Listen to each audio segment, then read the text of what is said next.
testimony from a public relations consultant who worked with Flynn. They set a December date to provide that testimony, but that has now been postponed. Meanwhile, over in Congress, Donald Trump Jr. has now agreed to come back to provide another interview to the House Intelligence Committee. So lots of moving pieces, Allison and Chris, in these multiple Russia investigations. Okay, thank you, Evan. Thank you very much for all of that. Let's bring in our guests to discuss it. We have CNN senior political analyst Ron Brownstein and former federal prosecutor Renato Mariotti, who is a candidate for Illinois Attorney General. Gentlemen, great to have you here. So, Ron, the president, peddles lots of inflammatory and incendiary messages and tweets and retweets things and websites and videos. He did it again yesterday. Yep. This time it got the attention of our allies. It got the attention on an international stage. Sometimes we just deal with it domestically. So much so, these videos were so inflammatory. One of them, it can be classified fake news. Mm-hmm. So the president is putting out fake news that the Netherlands felt important to correct. So the much. White House is saying it's okay. It's okay. Yeah, it doesn't matter. Sarah Sanders. The threat is real if the video. Don't worry about if the videos were real. I mean, the frog is boiling day by day. Look. Okay, go ahead. I think this is a reminder that there is significant collateral damage out of what I believe the president views as an essential component of his job. There are so many of these Twitter fights, these cultural and personal fights that he provokes, many, if not most of them, with a clear racial overtone, that, as I've said many times, you cannot view this as an accident. He views this as an essential part of his job. His job is to stir up these constant succession of fights that keep his base energized and also keep us focused on them while the Republicans in Congress and in the executive branch are advancing this, very severe small government agenda. But there is a collateral damage to this. At home, the collateral damage is much greater division, particularly along racial lines. And you see here the collateral damage in terms of American allies across the spectrum in Britain. An extraordinary reaction, I think, particularly in Great Britain. It's not collateral. It's direct damage. Now we have a member of parliament in the UK saying very, very tough things about the President of the United States. Here it is.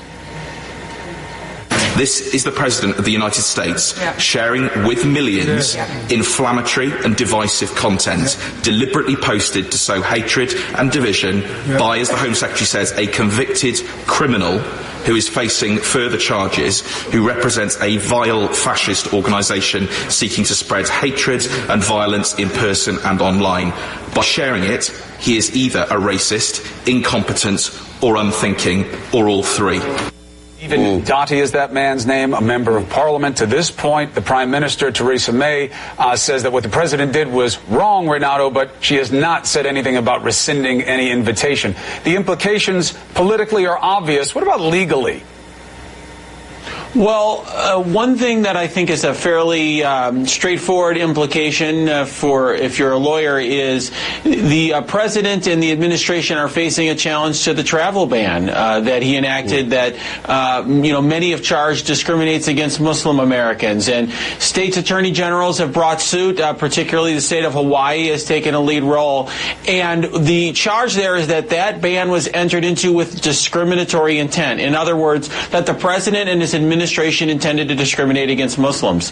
If I was one of those attorney general, I would be using this as an exhibit because it certainly suggests that the president has some discriminatory views towards Muslims. Ron, there are all sorts of Republicans in Congress who have expressed to our cameras their discomfort with what he's done. It's unnecessary. They don't understand it. It's illogical.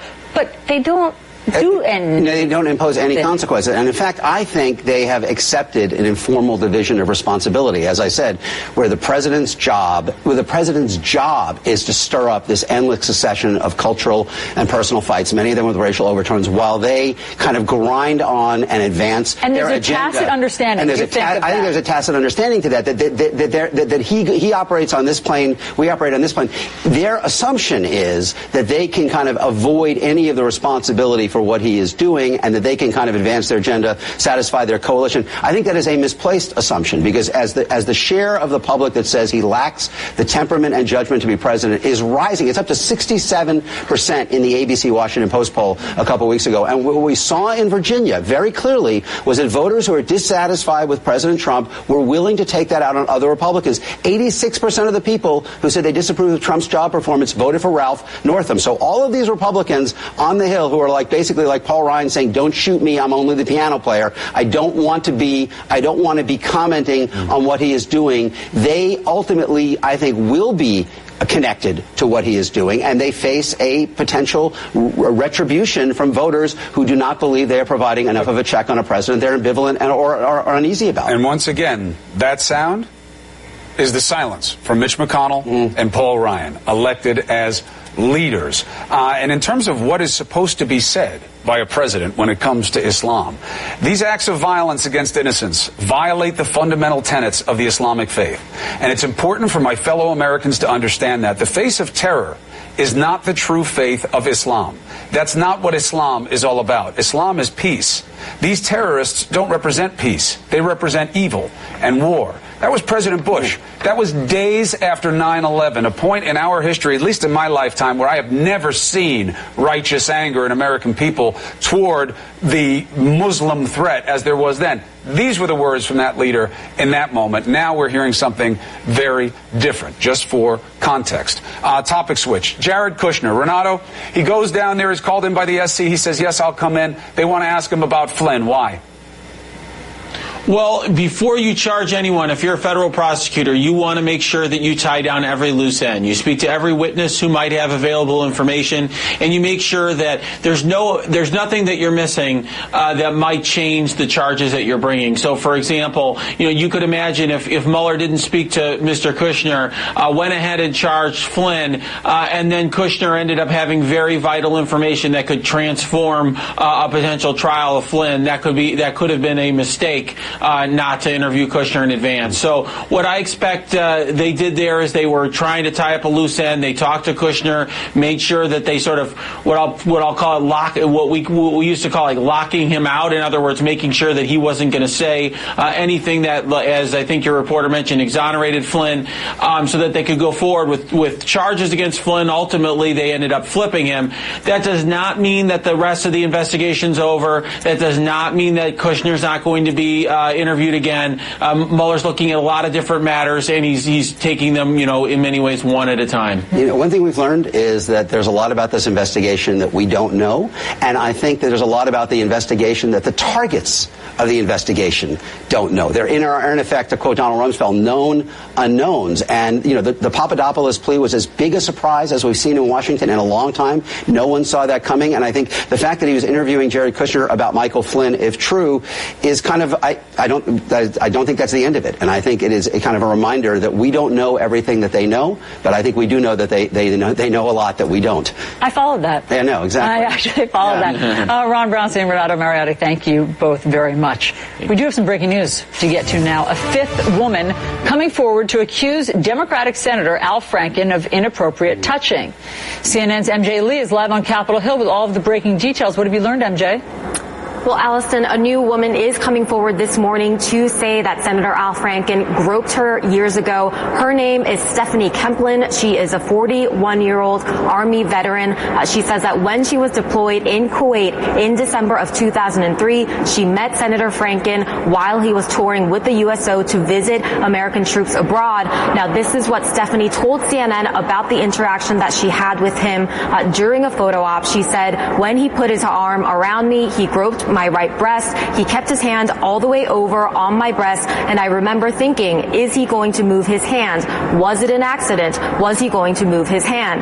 Now, she says that the touching lasted at least 5 seconds, and that at some point she shifted her body so that his hand was no longer directly on her breast. As you can see in that photo, you can see Senator Franken's hand is on her side. Now, she says that she felt ashamed, she felt embarrassed, and she was in shock in the the moment and that she did not say anything directly to Senator Franken at the time.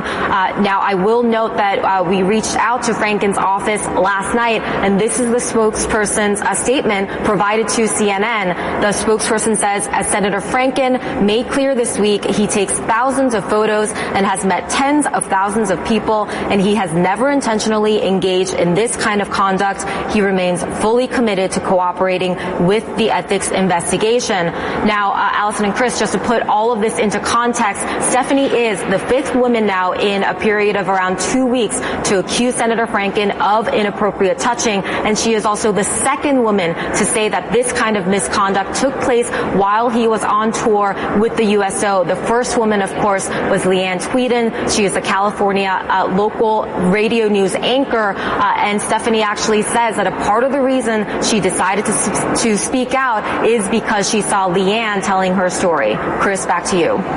All right. Thanks, MJ. MJ, appreciate it. I mean, it's a tidal wave. Every day we have breaking news. Every day, it feels like, we have breaking news on some sort of sexual harassment front. And it's been pointed out, look at the people who are being fired in our business, in the media, huge names, Bill O'Reilly, Matt Lauer, being fired. And in Congress, it sort of lingers while ethics commissions form and people investigate it. And, you know, I think we heard a lawmaker say yesterday, but we're elected. The people are their bosses. That's they exactly can right. be fired the next election day. But that's the difference. The difference is Right. if you work for a company, the company decides your fate if it wants, almost instantaneously. We've seen that. Not true in government. We're seeing that play out in real time. All right, with President Trump facing backlash from British leaders over those anti-Muslim videos, how will this impact U.S. relations with the UK? We ask a top senator next. Aaron Burnett out front. Stories that matter.